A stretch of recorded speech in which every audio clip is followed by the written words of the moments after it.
alihi wa sahbihi wa la haula wa la quwwata illa billah. Subhanaka la ilma lana illa ma 'allamtana innaka antal alimul hakim. Bahasan kita hari ini adalah melanjutkan mata kuliah Masail Fiqhiyah terkait dengan tema mengatasi problem kependudukan melalui keluarga berencana dan segala alatnya.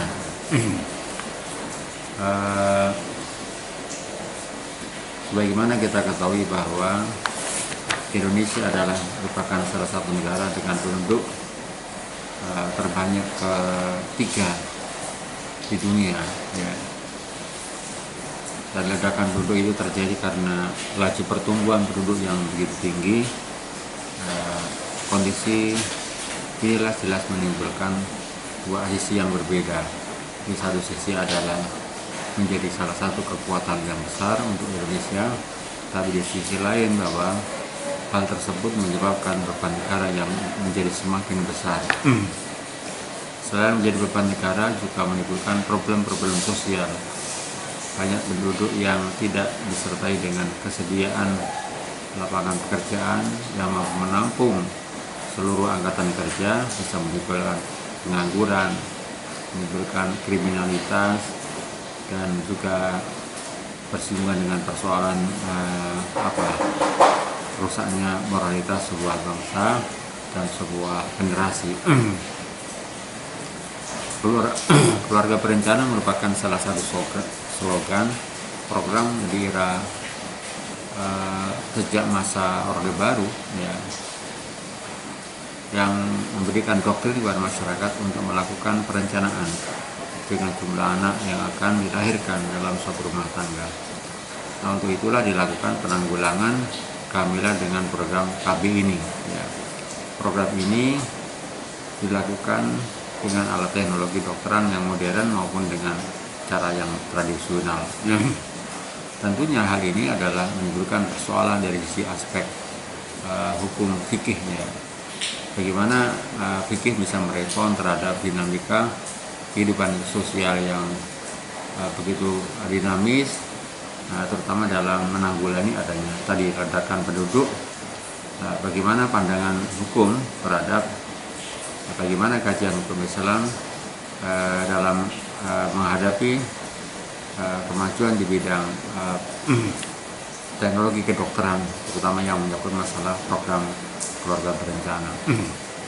Kalau kita lihat di dalam beberapa rujukan hadis, ya, memang yang istilah KB tidak ada, tapi yang muncul adalah pada saat itu adalah namanya al-azl, ya, azl, ya. Walaupun hal tersebut menjadi kontroversi dan perbedaan pandangan di kalangan para ahli fikih, ya. Azl pada masa itu bisa dianggap sebagai sebuah perilaku KB yang alami yang diperbolehkan. Nah, di dalam karena pemerintah dalam menghadapi berbagai macam angka keledakan penduduk tadi itu, di mana fokus angka kenaikan penduduk itu hanya berkutat di wilayah Jawa, ya, terutama di Jakarta dan di Pulau Jawa, dengan hanya penduduk luas Pulau Jawa adalah 7 kali luas di luar Pulau Jawa, ya. Dan ini tentunya menimbulkan persoalan yang perlu dilakukan solusi terhadap usaha menekan lajunya penduduk. Disamping juga melakukan transmigrasi dan juga merencanakan adanya angka kenaikan penduduk tadi dengan melakukan keluarga berencana. Pemerintah memberikan serangkaian usaha untuk dapat menekan laju pertumbuhan penduduk agar tidak terjadi ledakan penduduk yang lebih besar. Salah satu cara yang dilakukan oleh mereka adalah dengan menggalakkan program keluarga berencana. Program keluarga berencana ini pertama kali dilaksanakan oleh masa pemerintahan Orde Baru pada masa Pak Harto, yang melalui keluarga berencana masyarakat diharuskan untuk membatasi kelahiran anak. Artinya setiap keluarga memiliki maksimal 2 anak. tidak ditanggung-tanggung keluarga berencana diberlakukan kepada seluruh lapisan masyarakat dan lapisan hingga lapisan paling bawah. Bahkan karena memang masyarakat belum paham tentang pentingnya KB itu, banyak pemerintah dengan melakukan penekanan kepada mereka memang yang tidak mau KB. Tapi akhir-akhir ini bahwa sudah banyak yang adanya kesadaran betapa pentingnya tentang ikut serta di dalam KB. Persoalannya adalah bagaimana sebenarnya keluarga berencana dalam Islam, ya. Karena memang di dalam Islam tidak ada namanya keluarga berencana. Istilah keluarga berencana itu adalah muncul dalam istilah yang diresmi yang dipakai oleh lembaga-lembaga negara. Seperti dulu ada namanya BKKBN, Badan Koordinasi Keluarga Berencana Nasional, ya. Istilah KB ini mempunyai arti yang sama dengan istilah yang mau dipakai dalam dunia internasional yang disebut dengan family planning, ya, atau planet parented, ya, parenthood, ya. Itu adalah istilah-istilah. Keluarga berencana mempunyai istilah yang sama dengan istilah Arab, ya, yang disebut dengan namanya tandimun nasli, bukan takdidun nasli, ya. Jadi istilah bahasa Arab, ya, istilah Arab, istilah agama itu, bahasa agama adalah namanya tandimun nasli, bukan takdidun nasli. Tandimun nasli adalah mengatur kelahiran. Kalau takdidun nasli adalah membatasi kelahiran, ya. Tentunya dari aspek hukum tentunya makna yang berbeda-beda. Kemudian tandimus nasli adalah upaya pasangan suami istri yang telah mempunyai perencanaan yang konkret mengenai kapan anaknya diharapkan akan lahir, agar setiap anaknya lahir disambut dengan rasa gembira dan syukur. Dan pasangan suami istri tersebut juga telah merencanakan berapa anak yang dia itakan sesuai dengan kemampuan sendiri, situasi dan kondisi masyarakat dan negara. Jadi KB diberikan pada perencanaan, pengaturan, pertanggungjawaban orang terhadap anggota keluarganya. Di dalam Al-Quran dan hadis merupakan sumber hukum Islam yang telah menjadi pedoman way of life bagi semua umat Islam. Tidak ada nas yang sharih, nas yang qat'i tentang masalah KB, ya. Ya. Yang memerintahkan secara sharih, ya, atau yang melarang, ya, untuk ber-KB, ya. Karena itu hukum KB dikembalikan kepada hukum kaidah, hukum al-qawaid al-fiqhiyah, kaidah-kaidah fikih hukum Islam.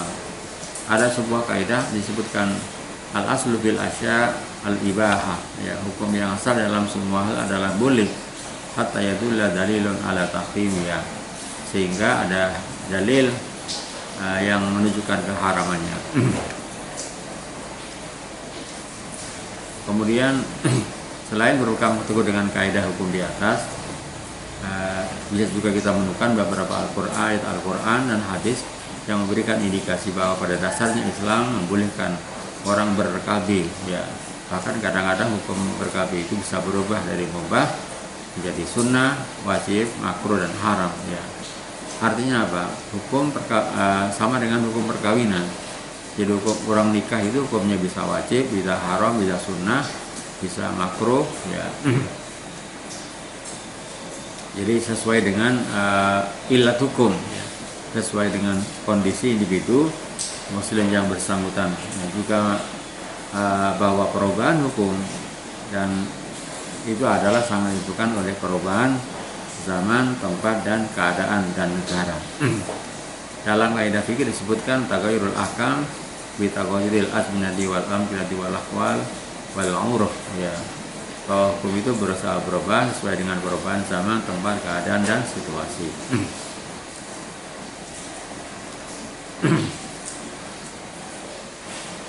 Kalau seorang muslim melakukan KB dengan motivasi yang hanya bersifat pribadi, individual motivation ya, misalnya ber-KB untuk menjarangkan kehamilan atau menjaga kesehatan, kelangsingan tubuh, ya, kesegaran tubuh, ya, hukumnya boleh. Tetapi kalau ber-KB untuk di samping punya motivasi yang bersifat individu, untuk kesehatan keluarga juga punya motivasi bersifat kolektif nasional, seperti untuk kesejahteraan masyarakat dan negara, maka hukumnya bisa sunnah dan bisa wajib, tergantung pada keadaan masyarakat itu sendiri ya. Oleh karena itu maka tadi dikatakan taghayyurul ahkam bi taghayyuril azminati wal amkirati wal aqdina. Bahwa hukum bisa berubah ya.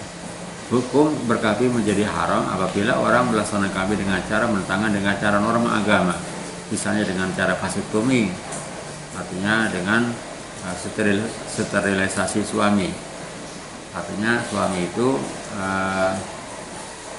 dibiri ya, suaminya itu seorang laki-laki itu disterilkan ya, dan atau juga dengan menggunakan aborsi atau abortus ya. Ya, demikian juga bahwa hukum KB bisa menjadi makruh apabila pasangan suami istri yang tidak menghendaki kehamilan dari istri, padahal suami dan istri berubah tersebut tidak ada hambatan kalian untuk mempunyai keturunan ya. Sebab yang dijadikan itu bertangga dengan tujuan perkawinan menurut agama, yaitu untuk menciptakan rumah tangga, perkawinan yang sakinah mawaddah warahmah. Adapun ayat yang dijadikan dasar untuk dibenarkannya ber-KB adalah antara lain dalam surah An-Nisa ayat 9, Allah menyebutkan wal yakhshal ladzina taraku min qalbihim dzurriyyatan dhi'afan khafu 'alaihim wa taqullaha wa yaqulu qawlan sadida. Dan adalah orang-orang yang merasa khawatir bahwa mereka meninggalkan di belakang harinya anak cucu yang lemah, yang mereka khawatir terjadi terhadap kesejahteraan mereka. Oleh karena itu hendaklah mereka bertakwa kepada Allah Ta'ala dan hendaklah mereka ucapkan dengan ucapan yang benar. Ayat ini memberikan petunjuk kepada kita bahwa Allah Ta'ala menghendaki jangan sampai kita meninggalkan keturunan yang kalau kita sudah meninggal dunia yang fana ini menjadi umat dan bangsa yang lemah ya, baik lemah secara ekonomi ya, lemah secara ideologi, lemah dari segi sumber daya manusianya ya. Jadi di'afan adalah bahasa yang sangat umum ya, artinya lemah secara fisik, lemah kesehatannya, lemah sumber daya manusia, lemah ekonominya, lemah ideologinya ya. Ini adalah pesan Allah Ta'ala dalam surat An-Nisa agar kita jangan meninggalkan generasi yang keturunan yang sudah yang tidak kita harapkan ya. Karena itulah maka Allah SWT menyesuaikan, memberitakan kita untuk menyiapkan generasi yang punya generasi yang kuat, baik kuat secara ekonomi, secara ideologi, secara SDM dan hal-hal yang lain ya.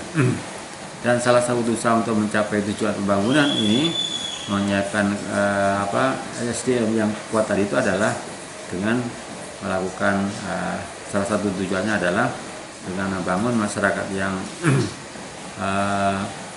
mempunyai SDM yang kuat dan baik spiritual maupun material adalah dengan melaksanakan KB. Allah Subhanahu wa taala menyebutkan dalam surat Al-Baqarah ayat 233, wal walidatu yurdina auladahunna haulaini kamilaini liman arada ayuti amardha'a. Wa 'alal mauludi lahu rizqun wa kiswatun bil ma'ruf ya. Dan hendaklah para ibu itu menyusui anak-anaknya selama 2 tahun penuh, yaitu bagi orang yang ingin menyempurnakan penyusuannya, dan ayah berkewajiban memberikan makan dan pakaian kepada ibu dengan cara yang patut ya. Kemudian di dalam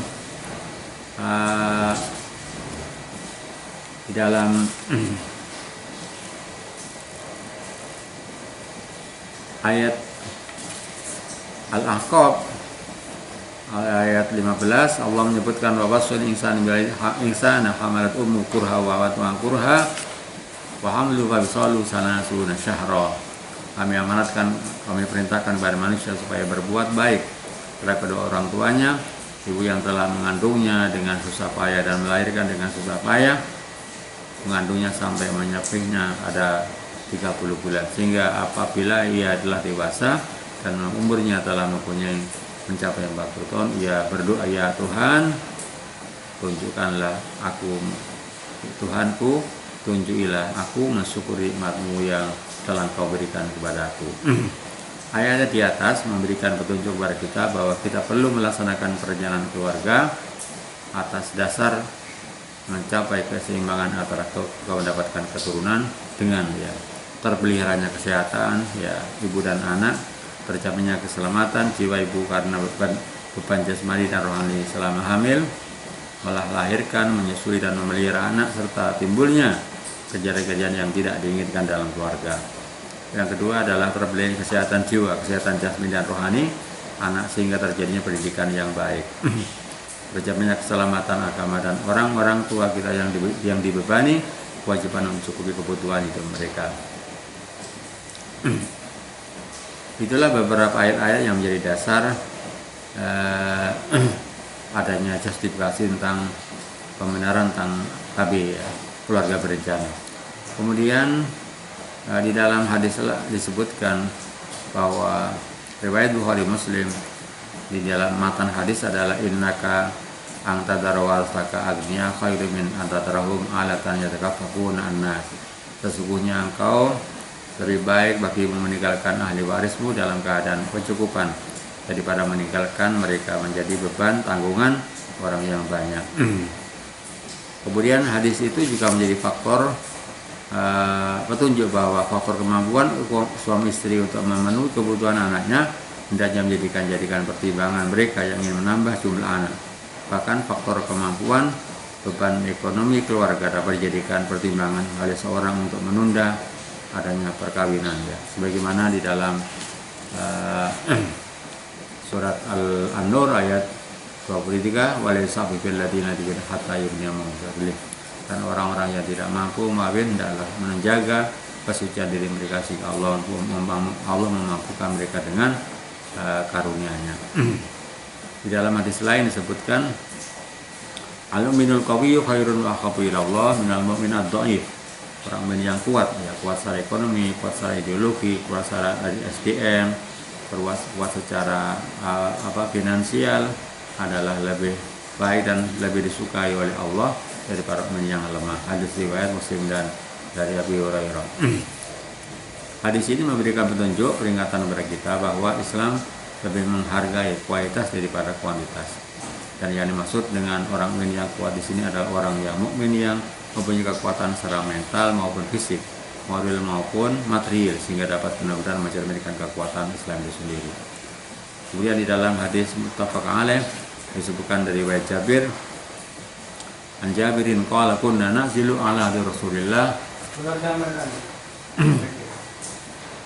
wal Quran yanzilu. Diriwayatkan dari Jabir, dia berkata, kami melakukan azl pada masa Rasulullah, dan pada waktu ayat Al-Quran itu turun dan tidak ada satu ayat pun yang melarangnya. Ini adalah tentang adanya KB yang dibuat dasar para ulama sebagai dasar alasan tentang masalah keluarga berencana. Kemudian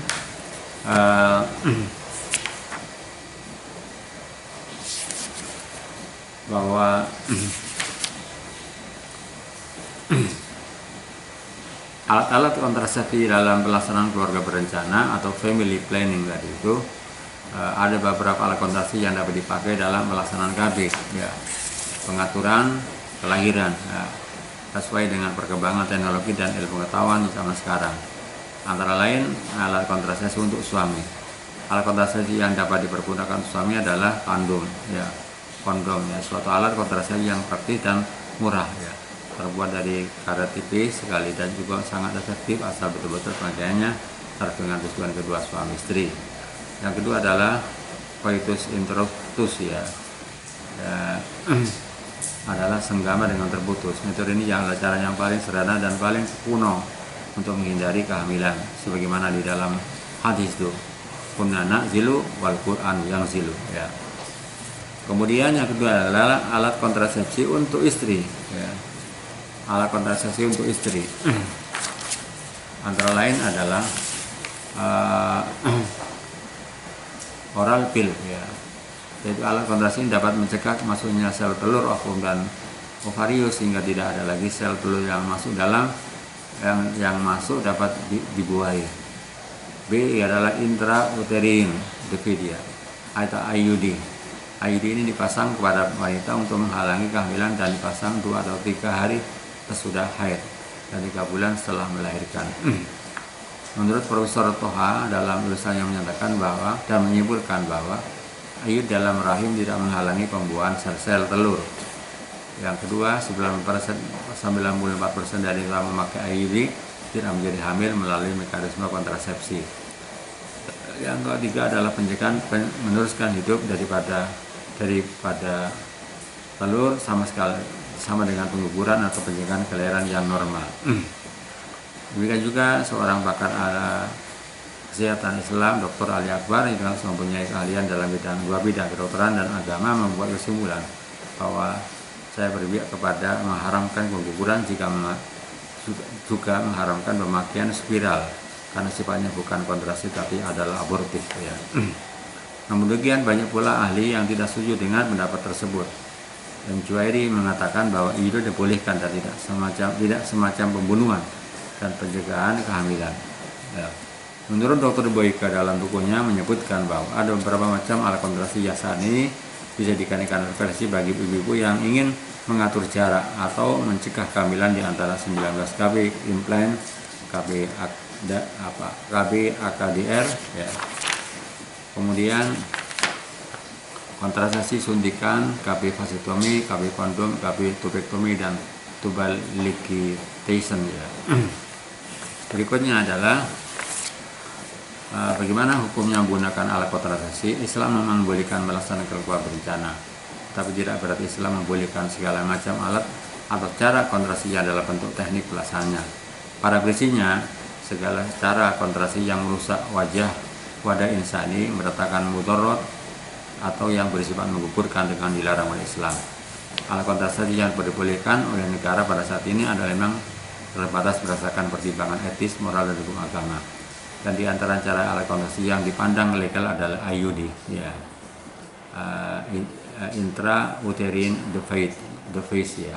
Dengan demikian apa diharapkan bahwa persetubuhan itu tidak akan menghasilkan kehamilan. Syarat kebolehan mempergunakan alat kontrasepsi yaitu tidak menimbulkan mudarat pada suami istri. Hal ini dijelaskan dengan masalah azal, coitus interruptus. Dalam riwayat Muslim disebutkan kami dahulu melakukan azal pada Rasulullah, pun hal itu disampaikan kepada beliau, ternyata beliau tidak melarangnya. Pada masalah fatwa atau metode yang dipromosi mencegah kehamilan, pada masalahnya dapat diterapkan dijelaskan dengan azal ya. Ini adalah tentang hukum daripada keluarga berencana ya. Memang Syekh Muhammad Saltud ya, padahal ulama tentang masalah keluarga berencana. Ulama yang membolehkan, Imam Abu Ghazali dalam kitab Ihya Ulumuddin, bahwa azal tidak dilarang karena kesukaran yang dialami istri ibu yang sering melahirkan. Syekh Al-Hariri, mufti besar Mesir, bahwa menjalankan KB itu bagi individu hukumnya adalah boleh. Ulama yang melarang Profesor Dr. M. Madkur, guru besar hukum Islam pada Fakultas Hukum, dalam tulisannya Islam and Family Planning menyebutkan antara lain bahwa beliau tidak menyetujui tentang KB itu. Jika tidak ada alasan yang membenarkan perbuatan itu, beliau berpegang pada prinsip hal-hal yang mendesak membenarkan perbuatan yang terlarang. Ad-daruratu tubihul mahdurat. Yang kedua alasannya adalah Rasulullah mengatakan tazawwaju al-walud al-walud, kawinlah mereka yang mempunyai sifat kasih sayang dan banyak anak, karena sungguhnya aku berbangga dengan banyaknya anak dengan kamu nanti umat di hadapan umat yang lain. Beliau mengatakan bahwa menjalankan KB berarti memperkecil jumlah umat secara lahiriah, memang demikian, tetapi untuk lagi adalah umat yang banyak dan berkualitas sebagaimana pengikut beliau setia beliau. Penulis berpendapat bahwa ada 4 hal yang menjadikan pertimbangan masing-masing itu dalam melaksanakan satu: segi ekonomi, segi sosial, segi lingkungan, dan segi kehidupan beragama. Itulah beberapa hal yang terkait dengan KB, keluarga berencana, dan masalah kependudukan. Syekh Muhammad Saltut di dalam Fatwa MUI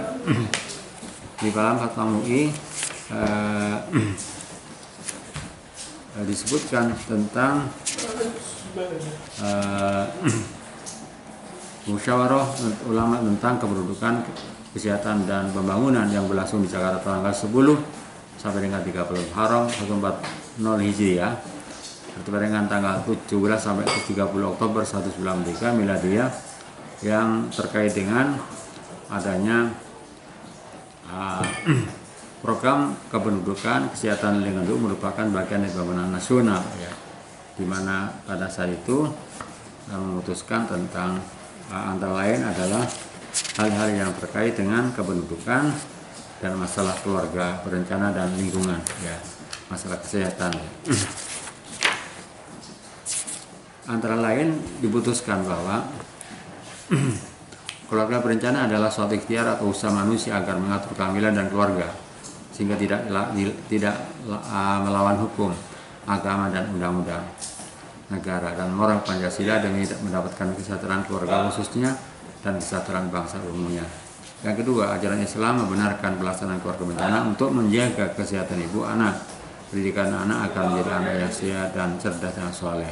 Yang ketiga adalah pelaksanaan keluarga berencana untuk termasuk pelaksanaan komunikasi, informasi, dan edukasi hendaknya didasarkan atas kesadaran dan sukarela dengan mempertimbangkan faktor agama dan adat istiadat dan dengan cara yang bersifat insani. Yang keempat adalah pelaksanaan program keluarga berencana hendaknya menggunakan cara kontrasepsi yang tidak dipaksakan, tidak bertentangan dengan hukum syariat Islam dan sepakat dari suami istri. Yang kelima, penggunaan alat kontrasepsi dalam rahim IUD dalam pelaksanaan keluarga berencana dapat dibenarkan jika pemasangan dan pengontrolannya dilakukan oleh tenaga medis atau paramedis wanita, atau jika terpaksa dapat dilakukan tenaga medis pria dengan didampingi oleh suami atau istri wanita lain. Melakukan vasektomi, usaha mengikat, memotong saluran benih pria, vasektomi sehingga pria tidak dapat menghamilkan, ya, dapat dan vasectomy, ya, usaha mengikat dan memotong kedua saluran telur sehingga wanita pada umumnya tidak dapat hamil bertentangan dengan Islam. Jadi vasektomi adalah KB yang dilarang oleh Islam, ya. Kalau IUD diperbolehkan asal memang yang dilakukan oleh tenaga medis perempuan, ya. Sehingga wanita itu pada umumnya tidak dapat hamil lagi bertentangan hukum Islam, haram, kecuali dalam keadaan yang terpaksa seperti untuk menghindari penurunan penyakit dari ibu terhadap anak dan keturunan, ya, yang bakal lahir dan terancamnya si ibu bila ia mengandung atau melahirkan anak. Yang ketujuh adalah pengukuran kandungan termasuk aborsi, ya, dengan cara apapun dilarang oleh jiwa dan semangat ajaran Islam, baik dalam janin maupun sudah bernyawa, ataupun dikala janin belum berumur 4 bulan dalam kandungan. Perbuatan merupakan pembunuhan terselubung yang dilarang oleh syariat Islam kecuali untuk menyelamatkan si jiwa si bayi. Untuk memantapkan yang 8, mengutamakan program keluarga berencana nasional khusus menggunakan alat kontrasepsi pada setiap klinik keluarga berencana dilengkapi dengan sedekah yang memahami ajaran Islam. Yang ke-9, menganjurkan pemerintah untuk melarang pelaksanaan vasektomi dan vasektomi dan aborsi pakai Islam serta meningkatkan pengawasan terhadap penyalahgunaan alat kontrasepsi yang ada kemudian digunakan untuk perbuatan yang maksiat. Ini adalah beberapa putusan tentang hal-hal yang terkait dengan keluarga berencana dan kependudukan dari hasil Munas, ya, Musyawarah Nasional Ulama tentang Kependudukan di Jakarta tahun 1983 yang terkait dengan keluarga berencana. Saya kira itu hal-hal yang terkait dengan KB, dan di dalam kitab Fatwa Syekh Saltut juga ada istilah namanya takhdidun nasli dan tandimun nasli, ya. Ada takhdidun nasli dan tandimun nasli, ya. Ya. Yang intinya sama. Jadi kalau dalam rangka menjaga keluarga, kesehatan, ya itu diperbolehkan. Nah, yang tidak dibolehkan kalau takdidun nasli, ya. Ya, pertimbangan dari segi keluarga, ya, itu semuanya adalah disebutkan oleh satu dalam bukunya An-Naslu Baina Takhdid wa Tandim. Ada takdidun nasli, tandimun nasli. Memang punya pengertian yang beda. Sebagaimana penjelasan dijelaskan di dalam penjelasan yang sudah kemarin disebutkan, ya. Saya kira itu beberapa hal yang terkait dengan upaya mengatasi problem kependudukan melalui KPI dan segala alatnya. Mohon maaf. Assalamualaikum warahmatullahi wabarakatuh.